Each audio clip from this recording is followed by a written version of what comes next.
Hi, everybody. This is Chapter 9, Psychopathology. So we are talking about disorders. This is one that most people think about when they're thinking about psychology. They think about psychological disorders and what we call mental illness. So when we talk about psychopathology, in this video, we are going to talk about the basic idea of psychopathology. What does it mean to have a disorder? And some basic treatment ideas. Then we'll have another video that talks about different kinds of disorders and how to distinguish them from each other. So, what is a disorder? When we ask about mental illness and psychological disorders, this has become a lot more acceptable and understood recently. When we take a poll on this, normally at least 3/4 of the students in the class have a disorder or have someone close to them who has a disorder. But what is a disorder? How do you know when you have a disorder? What does that really mean? Well, the basic idea is that you have a disorder if there's something that's getting in the way of your life. If your mental process, your emotional process is getting in the way of the way you want to live your life. Now that's a little bit nebulous and it's not really very concrete. It makes it very difficult to figure out what the disorder is or how to treat it. And so different people have come up with different diagnostic criteria. What that means is there's different standards of what meets a specific disorder.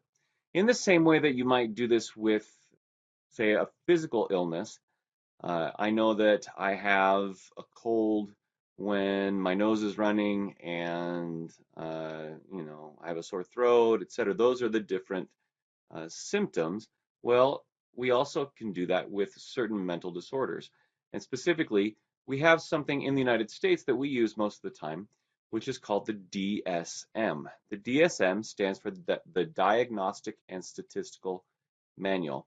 The DSM is published by the American Psychiatric Association, the APA, which is different than the American Psychological Association, which is also the APA. But when we talk about disorders in the United States, normally we're discussing the DSM. It is a book that gives all of the different criteria for what meets a disorder. So let me show you what the DSM looks like. You probably have access to the DSM. If you have access to a university library, then you have access to this. It is not free, so you have to be signed in to your university library to be able to find this. This is the DSM.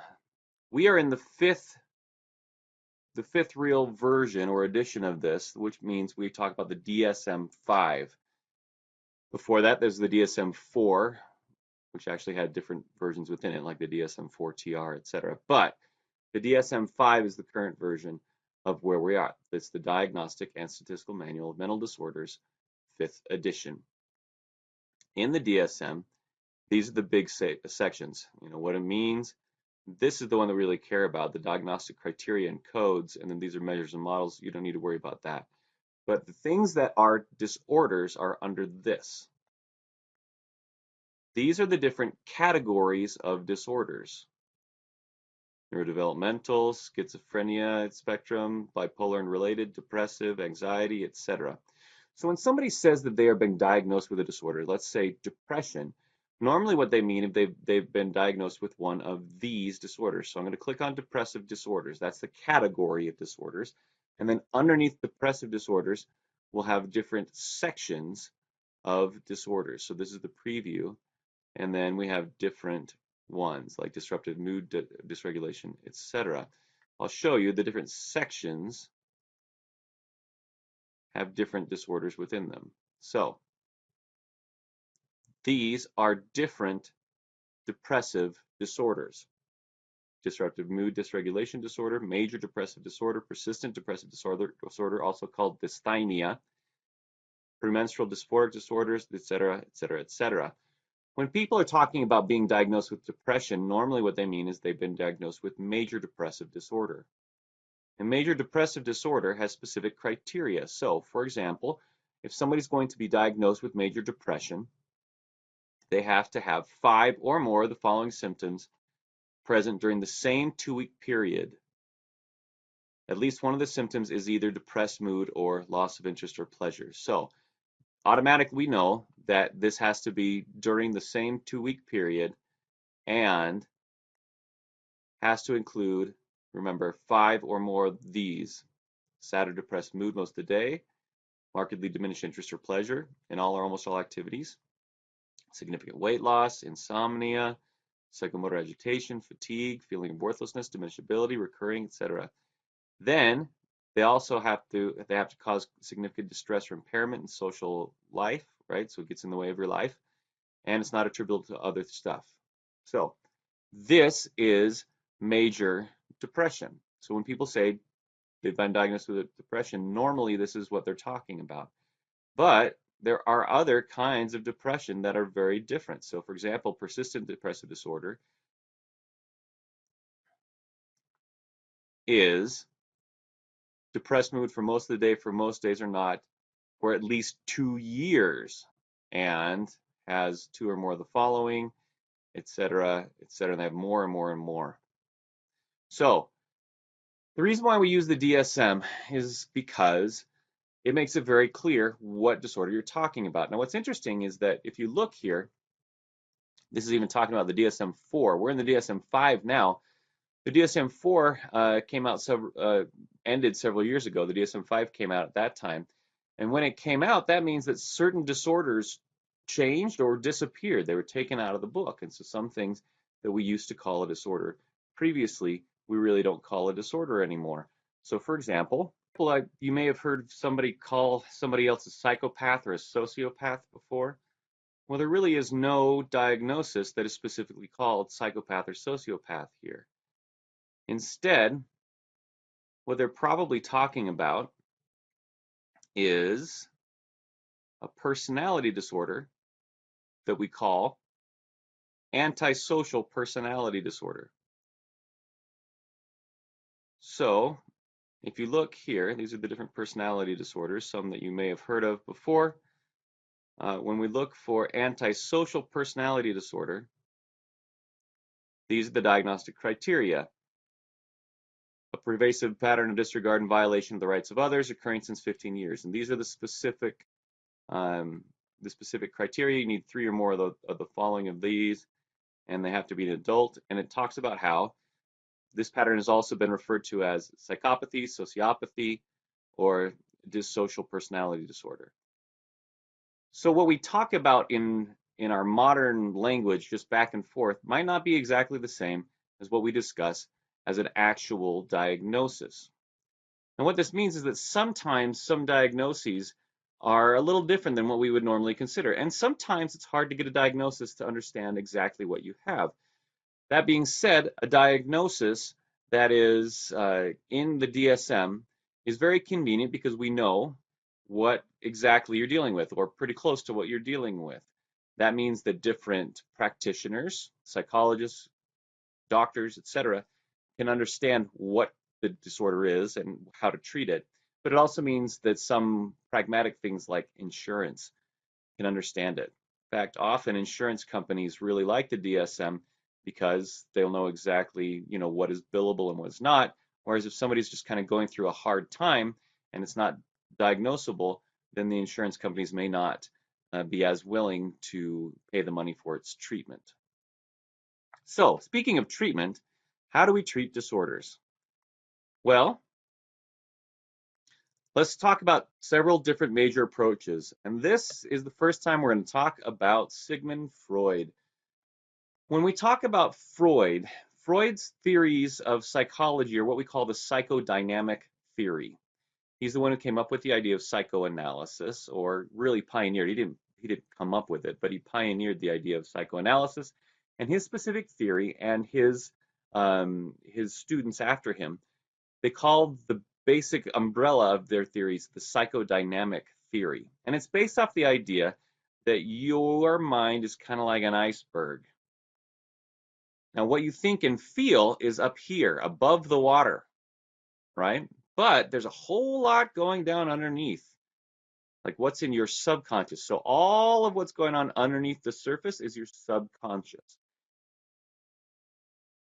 what people see, what you think and feel is up here, but then there's a whole lot of stuff that's being processed underneath the surface that you don't see, but that has a whole lot of information and can really influence your life. These are instincts, impulses, desires, fears, psychological scars that you may not even realize you had, etc. The purpose of a psychoanalyst is to get under there to really understand what's going on in the subconscious, what's going on behind the behaviors and thoughts that you really have right now. And so Freud really pioneered this idea of psychoanalysis. His theory, though, is called the psychodynamic theory. So normally we think about psychoanalysis, think about laying on your couch and you talk about your mother, etc., because we need to understand what your background is, to understand what's going on behind the scenes. Now, to be fair, in modern psychology, most psychologists do not use Freud's theory of the psychodynamic approach, meaning we don't think that the impulses are working quite the same way, the subconscious works quite the same way he does. So for example, you may have heard of things like an Oedipal complex, or you may have heard of other fixations, that an anal fixation, those kind of things. Those are part of the psychodynamic theory. But what they're getting at is this idea that Freud had a theory that everybody has a sexual drive, meaning that even small children, like babies and toddlers, have a sex drive. And so, for example, an Oedipal complex would mean that a male child, like talk about like really young child, wants to have sex with his mother, but his dad is getting in the way, and so he wants to kill his father in order to have sex with his mother. Now, that's being a little bit glib about it, but that is the basic idea of what an Oedipal complex is.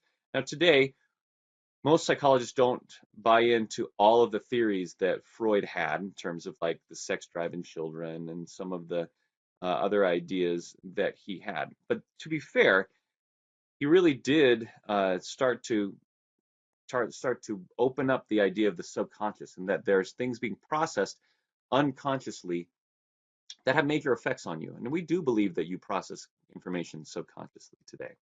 Also, this idea of talk therapy, what we call psychoanalysis now, really wasn't being done. And the idea of being able to talk about what the problem is, and that helps you to understand the solution and make it better, that really was pioneered by Sigmund Freud. And we really do that today as well. In contrast to psychoanalysis, there's a different way of treating disorders, so that's psychoactive drugs. So today, if you go to specifically a medical doctor and you start talking about your psychological problems, you'll probably be, I got to be careful here, you may be prescribed a psychoactive drug. These are drugs that we know affect your moods, etc. Now, psychoactive drugs have come a long way since their infancy, and some of them can be very effective. So for example, SSRIs are called selective serotonin reuptake inhibitors. You may have heard some of them, Prozac, Zoloft, Lexapro, Paxil. These are all SSRIs, and they're often used to treat depression or some other disorders. Now, if you remember, when we talk about serotonin, you've heard about serotonin before. Serotonin is a neurotransmitter. It's involved in lots of different things, but one thing it's involved in happens to be sensation or experiences of sensations. This is a selective serotonin reuptake inhibitor.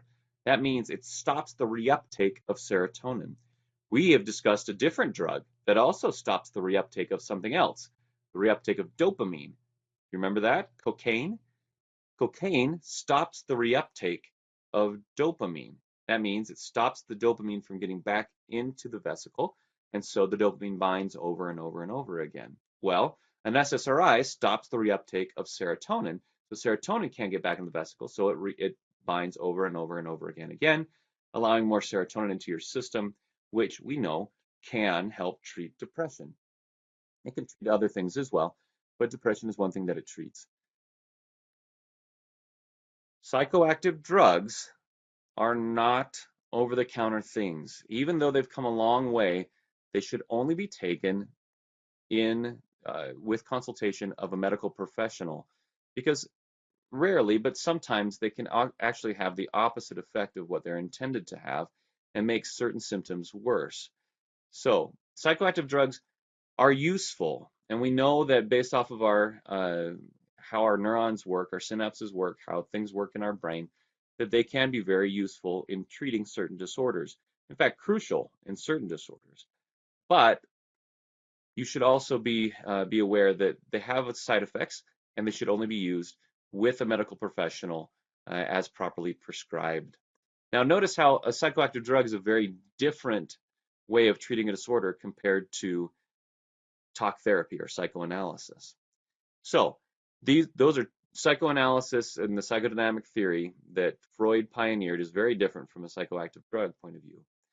Nowadays, you might get a different form of talk therapy instead of psychoanalysis, maybe in combination, maybe not in combination with psychoactive drugs. So for example, for children, we might use behavioral therapy. Behavioral therapy is based on behaviorism. Remember behaviorism, operant and classical conditioning, those kind of ideas. And specifically, they might be done with a child who maybe is diagnosed with a behavior disorder or an attention disorder. So let's talk about what it is. So let's say that we have a child who really can't regulate their behavior. They have a lot of trouble staying in their seat in the classroom. So for example, what we'll do is we'll help treat the child with certain consequences, right? Do you remember uh, rewards and punishments? Behaviorism has to do with consequences. Those consequences modify the behavior, but then we also treat the child in monitoring their own behaviors to see, hey, am I staying in my seat like I'm supposed to? And if they are, then they can get a positive consequence. And that helps to modify the behavioral cause. And so that we can let the child be able to have more positive specific behaviors. Now, generally behavioral therapy is used for specific kinds of behaviors that we see that are not as healthy or not as functional. And often it's used in children. In adults, the most common kind of therapy is probably going to be cognitive behavioral therapy. Cognitive behavioral therapy is an addition to the cognitions. So we got the behaviors that are a problem, but we also have cognitions that might be a problem. Cognitions are thoughts. So thoughts, behaviors, and emotions and how they work together. So when we're talking about how they might work together, we're discussing how your emotions might affect your thoughts, how your thoughts might affect your emotions, how both of those individually might affect your behaviors, and how your behaviors can change these. So what do I mean? So let's talk about ideas of emotional reasoning. So some emotions that you experience may not be reasonable. So someone may have a very extreme emotional reaction, maybe a panic reaction to something that's not as important. So perhaps oh, uh, they forgot they forgot their they forgot their wallet in their house, and they have a full panic attack. Now, sometimes you need your wallet. I don't want to say that that's wrong, but maybe they have a full breakdown emotionally in a public space. So they have to say, all right, well, what are the thoughts that led to that emotion? So perhaps the thoughts were, oh, if I don't have my wallet, I'll never have my wallet again. I'll lose all my money, and then I'll be poor and I'll be homeless and I won't have anything. So the thoughts are the beliefs that I'm going to end up being homeless and lose all my money if I don't have my wallet. And that led to the emotion of a panic and led to the behavior of that are associated with that kind of panic. The reasoning is that emotional reaction really reasonable? Are those thoughts or beliefs reasonable? And the answer is if you lose your wallet, you're not going to lose all your money. You're probably almost certainly not going to end up homeless because of losing your wallet. The reasoning behind the emotion is faulty. When we can say, all right, well, let's talk about what are the beliefs that you have that led to the emotion. We can say, okay, now which ones are reasonable, which ones aren't. And you can say, hey, no, wait a minute. I'm having this emotional reaction because of this belief, but that belief really isn't reasonable. And you take that down and it can lead to lessened emotions and more control over your emotions. Similarly, we have other thinking errors, right? So for example, mind reading and dichotomous thinking. So in relationships, we often have mind reading. Oh, my wife looked at me funny. She must really hate me now. That's mind reading. Okay, I'm reading my wife's mind. It is not very effective. And so what we can do is we say, all right, now what thinking, what thoughts were going through your head, and you say, "Oh, my wife hates me." Well, that's mind reading, and it's not a very, it's an error in your thinking. It's not very effective, and it's not even reasonable. The other is dichotomous thinking. Dichotomous is, oh, it's either this or this. My wife either loves me or she hates me, right? She can't, I, that's dichotomous. The dichotomy is one of two things. It can't be anything else. So for example, if my wife can be angry with me, but still love me, that's not dichotomous. A dichotomous thinker would say, oh, she's angry, she hates me, or she's not angry, she must love me. And those are dichotomous thinking, and they're thinking errors. They're not reasonable, they're not real. And when we have these thinking errors, those can lead to specific emotions, behaviors that can be problematic in our lives. Self-fulfilling prophecies. Self-fulfilling prophecies are expectations that I have that then become true just because I have that expectation. So for example, if I expect people to not like me, then I might act in ways where I feel like they're not going to like me. And so I'm really cautious the way that I'm talking to them. And I'm really not very engaging in the way I talk with them because I'm pretty sure they're going to turn, they're going to stab me in the back because they hate me. Well, when I treat somebody that way, it communicates that I don't like them. And so if I communicate I don't like them, they communicate they don't like me, and my self-fulfilling prophecy came true. My self-fulfilling prophecy was I think people aren't going to like me, and because I acted in expectation that they're not going to like me, it came true.